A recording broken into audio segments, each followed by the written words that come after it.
জাতীয় দলের সাবেক অধিনায়ক সাকিব আল হাসান ও জাতীয় দলের সাবেক হয়ে যাওয়া কোচ চন্দিকা হাথুরুসিংহের ওপর অভিমান করেই প্রতিভা থাকা সত্ত্বেও আন্তর্জাতিক ক্রিকেট থেকে গত বছর অবসরে ঘোষণা দেন দেশসেরা ওপেনার তামিম ইকবাল খান।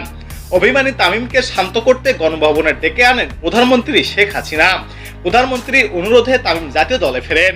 এরপর গত বছর ক্রিকেট বিশ্বকাপের আগে তামিমকে ছাড়াই ভারতে বিশ্বকাপ খেলতে যায় বাংলাদেশ। তামিমকে জাতীয় দলে ফেরাতে তার সঙ্গে কথা বলার জন্য বাংলাদেশ ক্রিকেট বোর্ড বিসিবি সভাপতি দুই পরিচালক জালাল ইউনুস ও এনায়েত হোসেন সিরাজকে দায়িত্ব দেন।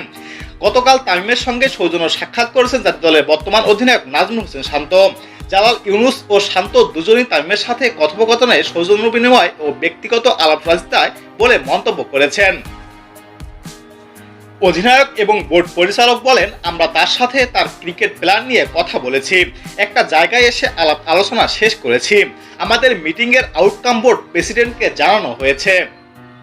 তিনি আরো বলেন, এখানে তামিমের ক্রিকেট পরিকল্পনা নিয়ে আমাদের সঙ্গে আলাপ করেছে।